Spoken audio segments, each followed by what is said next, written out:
The business.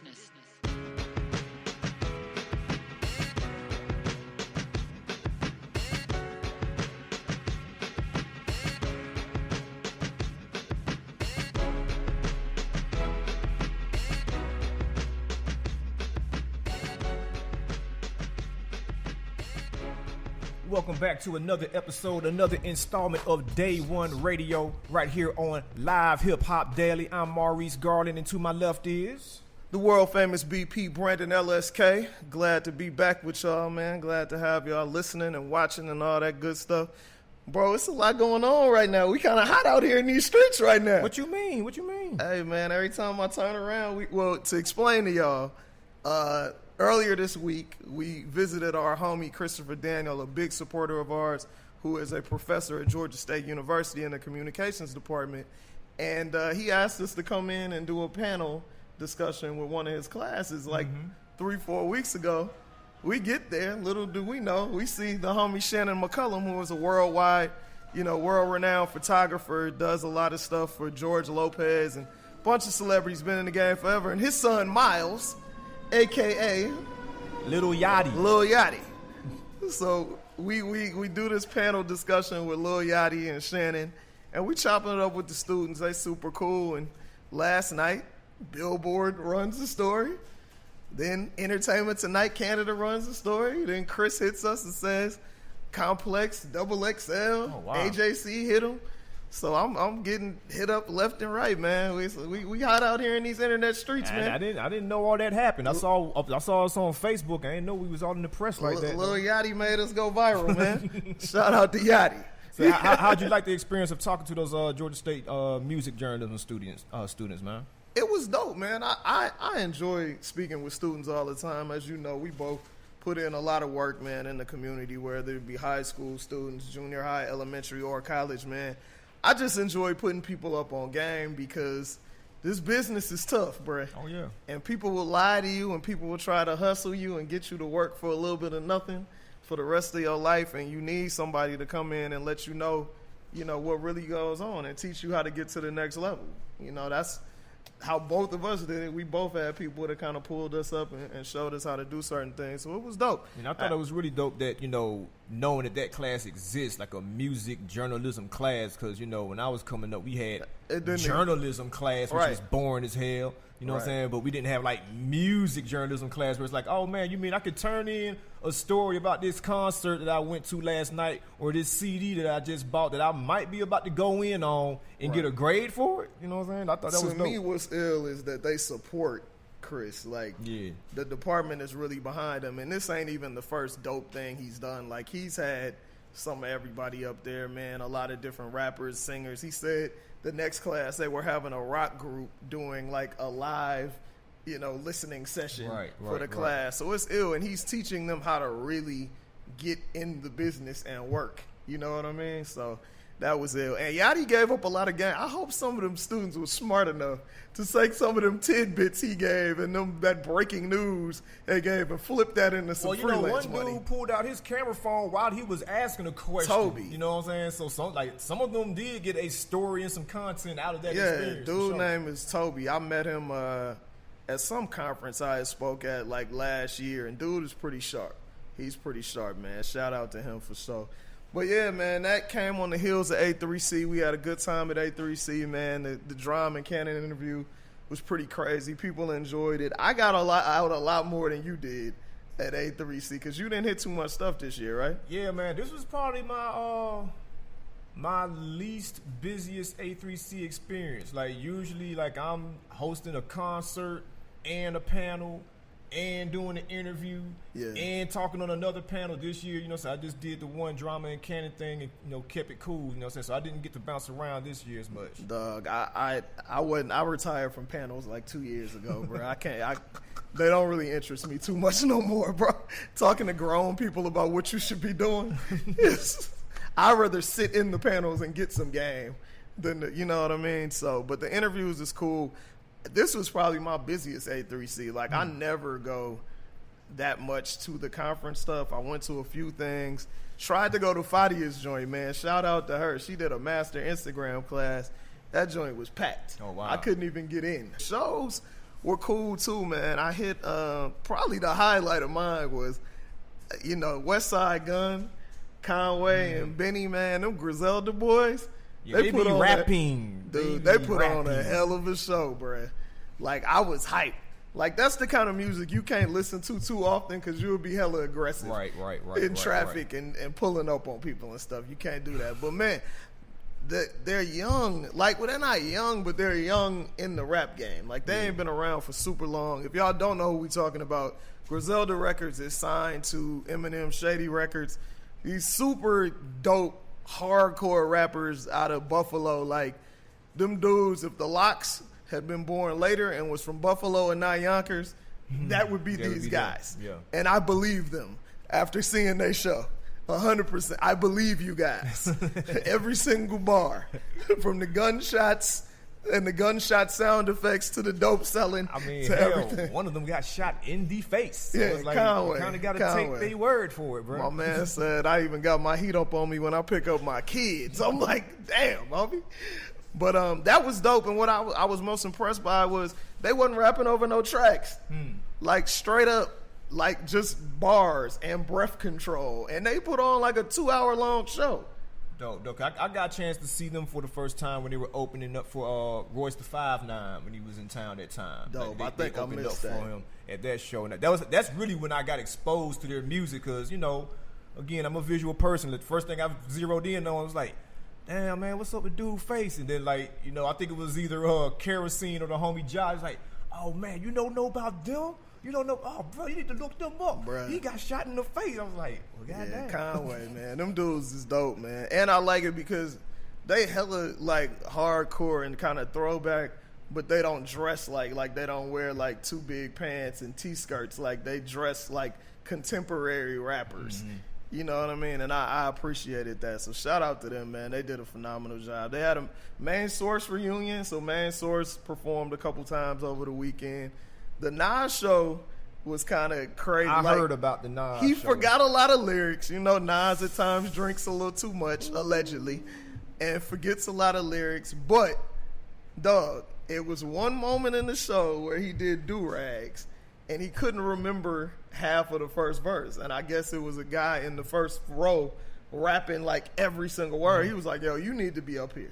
In the barrel, they torture us, they won't be serving the peace too long.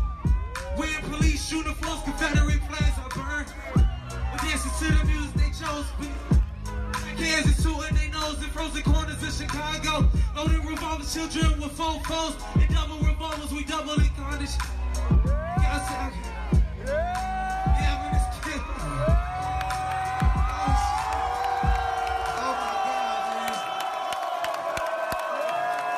Wait, time out, y'all. I gotta say this, man. I've been having the hardest year, yo.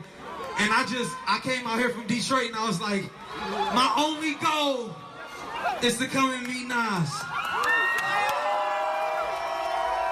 I've been trying to do this.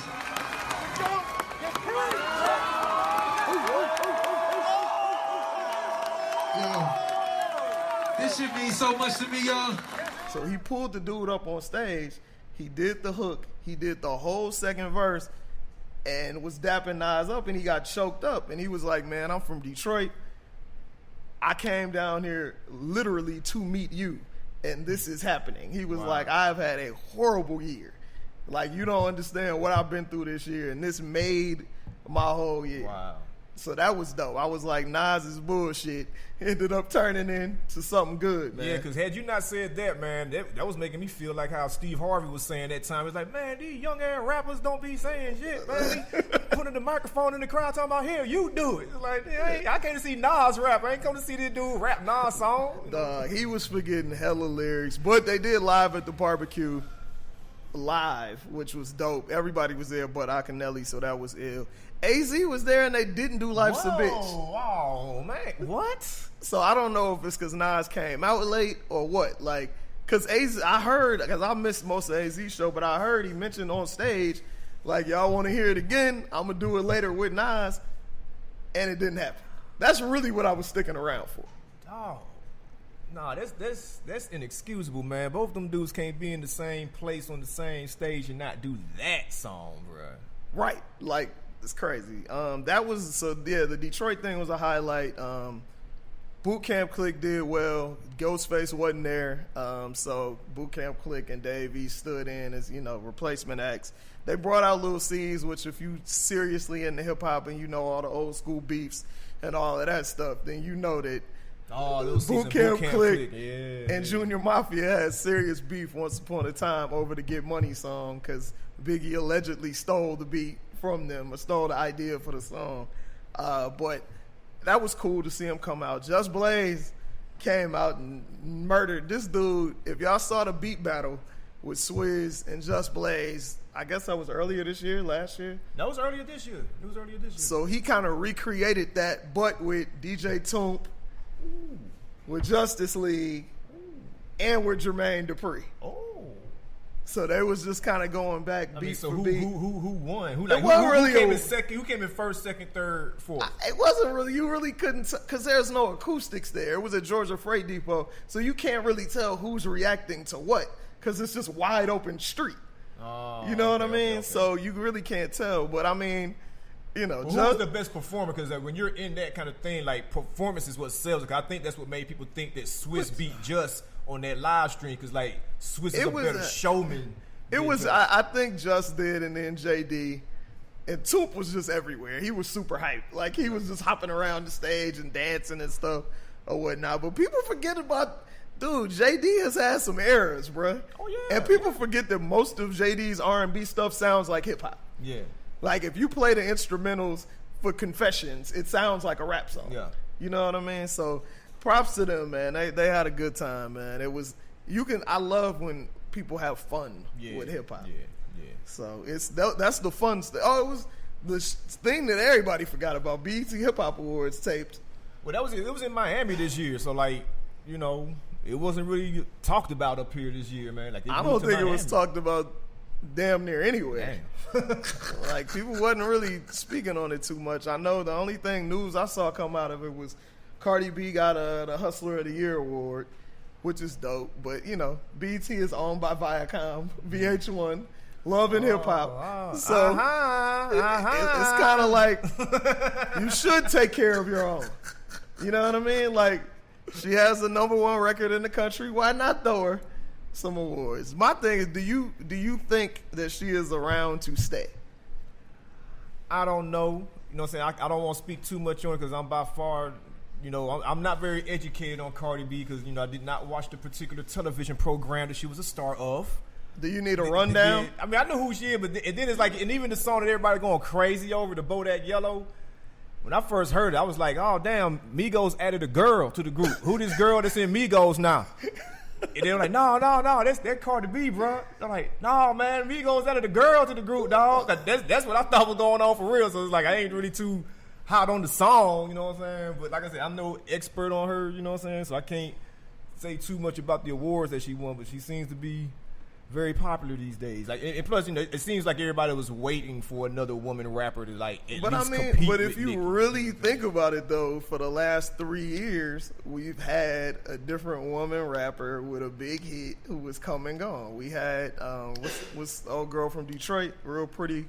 Dej Loaf. Dej Loaf from Detroit had Try Me, and then she had kind of like a somewhat hit with Big Sean. That song is dope as hell to me, but it didn't really pop. And she's always recording, but I don't know, what came of it. And then last year you had Young M.A. Okay. With Ooh. She's kind of come and gone.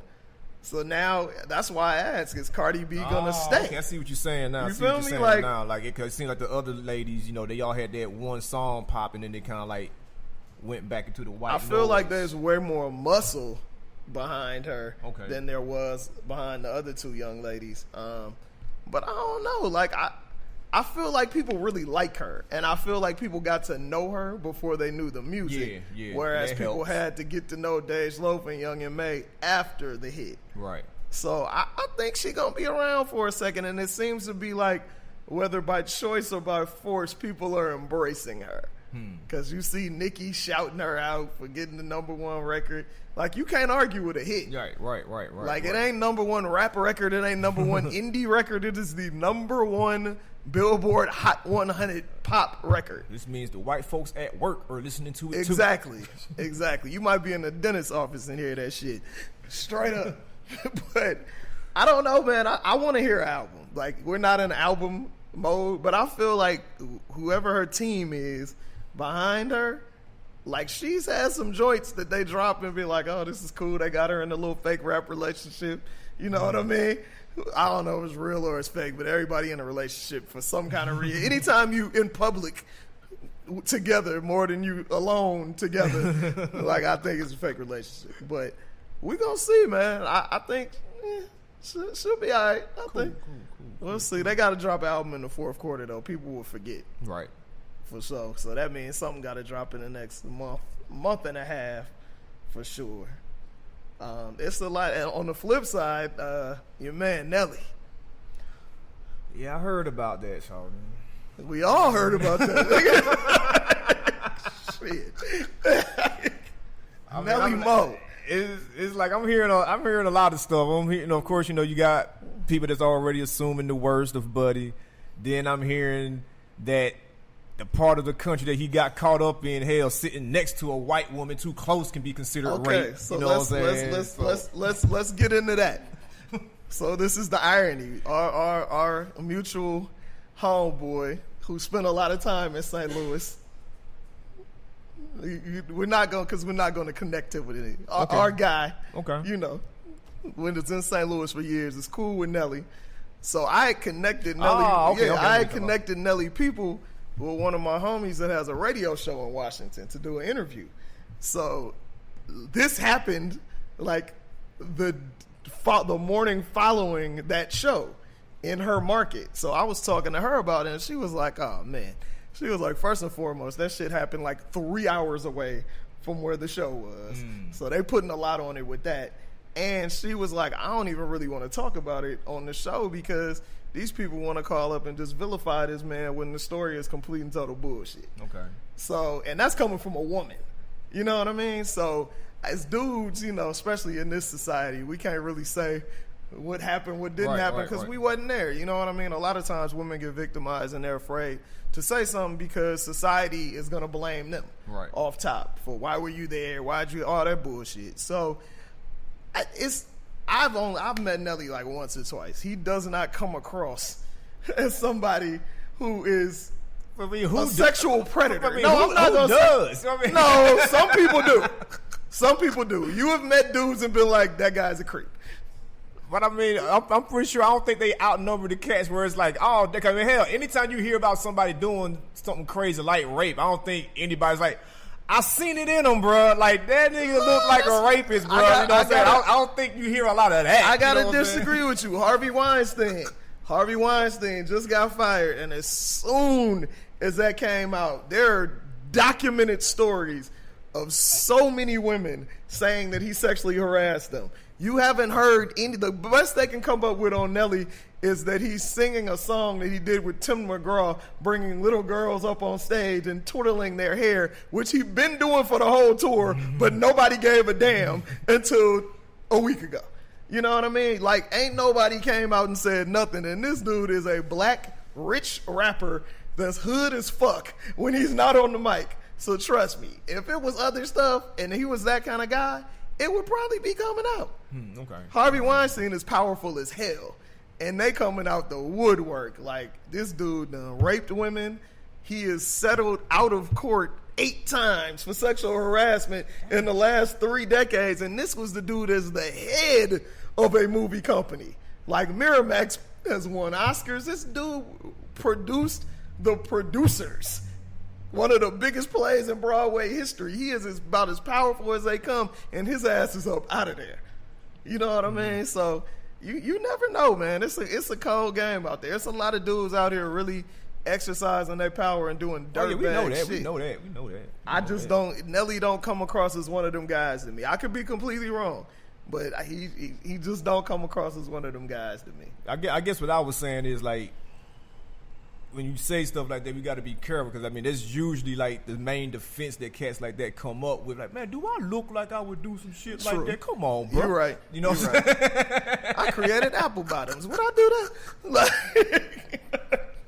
Right, but man, hopefully, this all gets sorted out. If he did it, then, he needs to be prosecuted. If he didn't do it, then she needs to be prosecuted. I feel like if anyone bring false charges against anybody, I feel like if they made that a crime that was punishable as the same thing as you accusing them of, then people would stop doing it. Mm-hmm. Straight up. Man, we got it. How you feel? I see a lot of brothers, particularly brothers, unfortunately, coming down saying they ain't riding with Jemele Hill because of the kind of sideways things. Saying that they're not riding with her? Yeah, because of the side. Explain what's happened with Jemele Hill because she's been in the news a lot over the last month. This is true. So this is explain true. to folks what's Recently, going on with her. She came out on her Twitter, again, because she came out on Twitter, 2 weeks ago? Talking about Trump, calling him a white supremacist or a racist or whatever she said. All true things. And said that because of Jerry Jones' comments that if you don't stand for the anthem, you will not play for the Cowboys. Massa has spoken. That she feels like, people are coming down on the players when you need to be coming down on the advertisers. Like saying the players should do this or should do that or whatnot. And, NFL, the ESPN and ABC paid a lot of bread. Or not ABC anymore. ESPN paid a lot of bread for the Monday Night Football games. So you saying that we need to stop rocking with advertisers for the company that you work for? It's like, all right, the emotional stuff, we can deal with that. Mm-hmm. But you messing with the money now. And she came back and clarified it or whatever, saying she wasn't saying boycott the NFL, yada, yada, yada. But ESPN suspended her for 2 weeks, saying it was her second violation of their social media policy. Whatever. So, how you feel about that? Do you think she should have been suspended? I mean, personally, on like some personal, just black people shit, of course not. But I mean, if she has signed a legal document that says, hey, we are paying you this much a year to work at this place, do not do 1, 2, 3 ABC. You know what I'm saying? If it's one of those type things, and it's like, I mean, hell, I understand it because, I mean, of course they're going to, I'm pretty sure they knew what they were getting into when they chose to do the whole Sports Center 6 thing with her and my man Michael Smith. Like, they were buying into a culture, you know what I'm saying, a culture that can be, very unapologetic. They're going to be talking about pop culture. They're going to be talking about politics, things that go around the sport, not just numbers and shit. You know what I'm saying? So, they do have to understand that, when you're employing folks like that, they might say something that you may not agree with. But my thing is, if she has actually violated the thing on some old, look, man, this is in your contract, I ain't mad at them suspending her. I think from a legal aspect, if she had not violated the policy, they would not have come out publicly and said she did violate it. Mm-hmm. So it's pretty clear. This is Disney we dealing with. You know what I mean? Right. This ain't, Funky Fingers Productions. Right. These lawyers is serious. So I agree with you on some black people stuff. I don't feel like they should have suspended her. But at the same time, Jemele Hill is very sharp. Mm-hmm. She's extremely intelligent. So she know what she was doing. Okay. She ain't out here playing checkers. She know what she doing. She might be trying to make a power move. She might have something else on the table. Who knows? Or she might have just been like, hey, man, it's worth it. This is how I feel. We living in a time right now, man, where it's tough, bro. You got to kind of stand for something. Oh, yeah. In your prime, too. Not when, after you done retired and nobody talking about you anymore. You know what I'm saying? You do got to make a stand when all the eyes are on you to get the maximum impact. Right. So I feel you on that. I think it was kind of whack, man, and no disrespect to none of the cats that's saying it. Jemele has come out and said sideways stuff or co-signed sideways stuff about black men. And I've seen a few brothers she on her own because she don't ride with us, which I think is kind of some sucker shit. She's standing up against a power structure. Mm-hmm. And what woman do you know that ain't said something crazy about men at some point in time? That's just the dynamic of male-female relationships. Yeah, it is. You know what I mean? She's just on a platform where she reaches millions of people every day. And I'm like, bruh, you got to ride with her, because other than Shannon Sharp, ain't nobody else with that platform and that voice really saying nothing like along these lines. You know what I mean? And Shannon Sharp.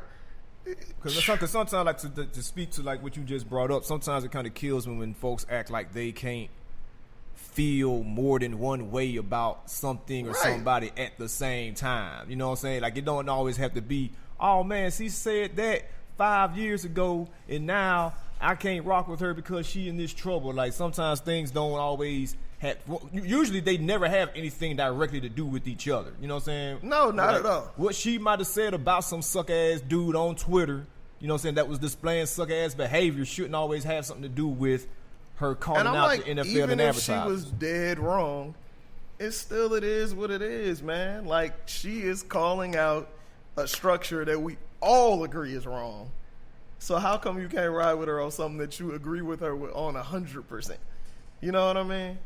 But and then even on top of that, man, like, you know, piggybacking off of that, as far as like, you know, Jerry Jones and his whole, you know, you're going to get cut from the team or whatever if you disrespect the flag. It's like, one, we all know that they are switching up the narrative. Like, the protests were 100%. never about the flag. And then another crazy thing about that thing is, like, it seems like this story flew under the radar, but it's like, you know, Stephen A. Smith even called it out. He was like, standing for the flag wasn't mandatory until like 2009, mainly because the National Guard, they bought a whole bunch of advertising during NFL games, and they were like, yo, part of this advertising package needs to include folks standing out on the field. Because like, if you think about all the times you used to, did you watch football up until recently, the only time you saw folks out there on the field for the national anthem was the Super Bowl. You did not see it every Sunday. It's about on Fox, money. You know It's always about money, bruh. It's always about money.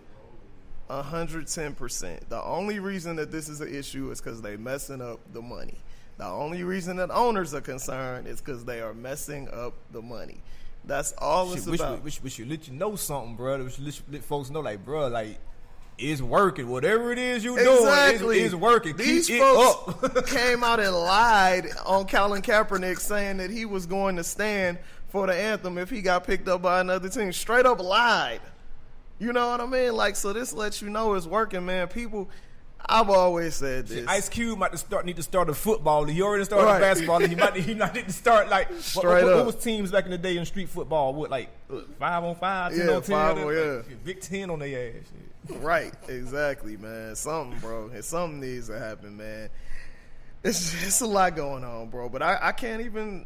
I'm not rocking. I'm not going to no games. I'm not buying no merch. I'm not doing that. I've barely watched anything. Like, I'm not clicking on NFL.com. I don't even mention the NFL or NFL teams on social media because I don't want no data coming from my joint. And that's, stop mentioning shit that you hate on your social media, like by name. You're just giving them more of a platform. Like, it helps their data. Like, nobody cares about sentiment. They just care about numbers. You just adding to the numbers. But, you know, we like to get emotional as black people, and we think our social media rants are helping something. It just, that's kind of just what it is at the end of the day, man. It's unfortunate. I meant to mention this on the Harvey Weinstein thing. Our guy Zero, you know, he got into it. Has a case going on with Just Brittany, his ex, where she says that he hit her. So her lawyer is Lisa Bloom. The infamous Lisa Bloom. The diabolical. I just saw her tweet, headed down to Houston for my client, Just Brittany, or whatnot, to defend her or whatever, to prosecute the case or whatnot.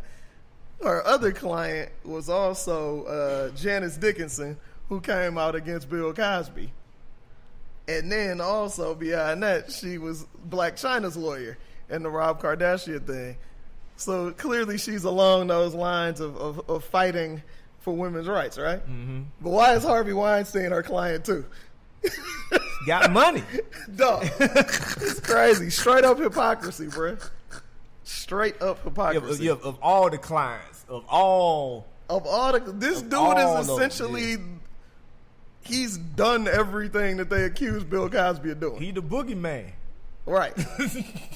He just got more money than Bill.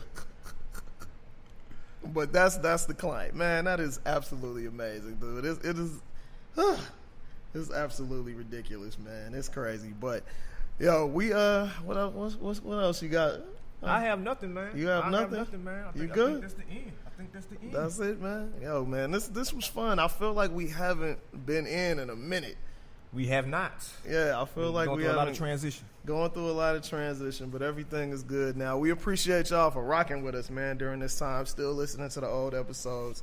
Still rocking with us and hitting us up on all the social medias and whatnot. We really appreciate the support, 110%, man. And before we go, man, make sure that y'all follow us. Make sure that you watch us. Now we on Live Hip Hop Daily, man. We'll definitely let you know on our social media when the show will air. And it's all good, man. This is fun. I'm glad to be back, man. I like the environment. I like the energy, man. I do too, man. We might have to start doing book recommendations, man. Like, it's like hella books in this room. Right. And I got like 2-3 books in my book bag right now. Matter of fact, if we want to start something, we're going to do book recommendations. What you got in your bag? I haven't read nothing in a minute. I need to get on it. I got a couple things I'm checking out. So one is old, other is new. All right, so this the new joint. Maurice is always reading something you've never heard of, but that's hella good. So make sure you really paying attention. Like this the new one from Ta-Nehisi Coates. Some of y'all might remember that or recognize that name from the Atlantic. A lot of folks call him the black writer that makes all white people feel bad. Just for being white. That's necessary. That's pretty much what they call this, man. So, like, this most recent article was the joint called the First White President about Donald Trump. Right. This is his most recent joint. But this book right here is like it's comparable to a mixtape because pretty much it's like his greatest hits from the Atlantic. I don't feel gypped. You know what I'm saying? At first, though, when I started reading, I'm like, hold up, bro, I read this one already. Hold on, dog. What's this? What's going on? But pretty much, like, the concept of the book is he collected some of his best essays that he wrote during Obama's presidency, hence the title, We Were 8 Years in Power. You know what I'm saying? Gotcha. So, like, but also the quote goes back to something that was mentioned, like, in Reconstruction by a politician, too.